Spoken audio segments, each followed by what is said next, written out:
काल मुंबईमध्ये 300 मिलीमीटरचा पाऊस झालेला आहे असं मला जी माहिती मिळते त्या पद्धतीनं.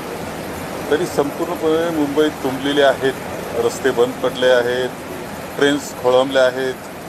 ही सगळी अवस्था झालेली आहे. याचा अर्थ असा की मान्सून पूर्व जी तयारी करावयास पाहिजे होती ती दुर्दैवाने झाली नाही किंवा त्यामध्ये त्या कामाचा खेळ खंडोबा झाला असं म्हणलं तरी हरकत नाही. आणि त्याच्यातून या जनतेला मोठ्या त्रासाला पुढं जावं लागतं आहे.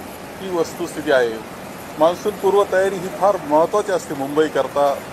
पाणी तुमचं हे सगळ्यांना माहिती आहे, काय करावं लागतं हे माहिती असताना ही परिस्थिती होणं अत्यंत दुर्दैवी अवस्था आहे. आणि यामध्ये आमदार आहेत की अधिवेशनाकरता येत आहेत, मंत्री मदत पुनर्वसन मंत्री ज्यावेळेस त्यामध्ये अडकलेले आहे.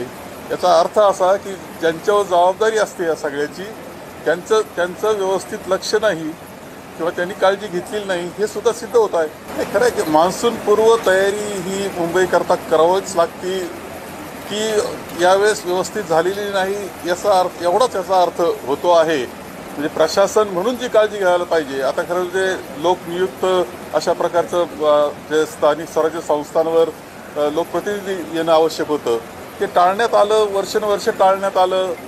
कारभार झाला तो अधिकाऱ्यांचा झाला किंवा इथून पालकमंत्री आता ऑफिसेस उघडायला लागलेत निर्णया ठिकाणी. स्थानिक स्वराज्य संस्थांमध्ये सुद्धा कधी नव्हतं ह्या गोष्टी पाहाव्यास मिळत आहेत. आणि यामध्ये प्रचंड पद्धतीनं ज्यावेळेस काम होत असतं त्यावेळेस भ्रष्टाचार होतो आणि काम मात्र होत नाही ही अवस्था आहे. याचा सगळ्या जो त्रास असतो तो त्रास सर्वसामान्य जनतेला काढावा लागतो.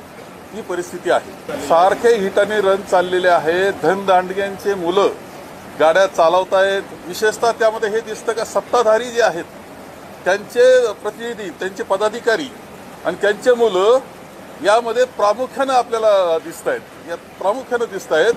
सत्तेचा जो ह्या अहंकार असतो, सत्ता आमच्या हातात आहे हे वाटणं त्या कुटुंबाला, याच्यातून या गोष्टी घडत असाव्यात असं वाटून जावं अशी परिस्थिती आहे. पुण्यामध्ये आपण पाहिलं, रात्री मुंबईमध्ये पाहिलं, सगळ्या सत्ताधाऱ्यांशी निगडीत कुटुंब येथे हे घडतं का? तर हा अहंकार आलाय कुठून या सत्ताधाऱ्यांना? याचा अर्थ असा की सर्वसामान्य जनतेच्या जीवाची काळजी करायला तयार नाही. यांना प्रचंड अहंकारातून हे सत्ताधारी आणि धनदांडगे यांच्यातून हिट आणि रन हे सुरू झालेलं दिसतंय.